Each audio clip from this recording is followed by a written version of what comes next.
আমি আন্দোলনরত সমস্ত সাথীদেরকে বলবো, যদি আপনারা পিছে হটেন আপনাদের বিরুদ্ধে হাজার হাজার কেস হবে, হাজার হাজার মামলা হবে, হাজার হাজার মানুষ গুম হবে, হাজার হাজার মানুষ ক্রস ফায়ার হবে, হাজার হাজার মানুষ খুন হবে,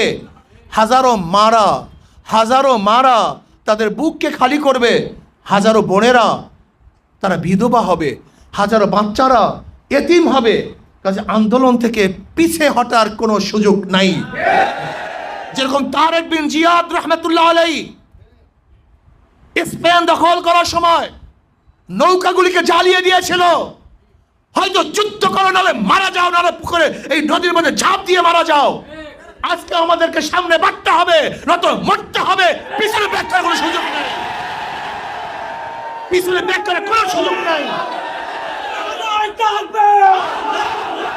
আমার ভাই মরলো কেন?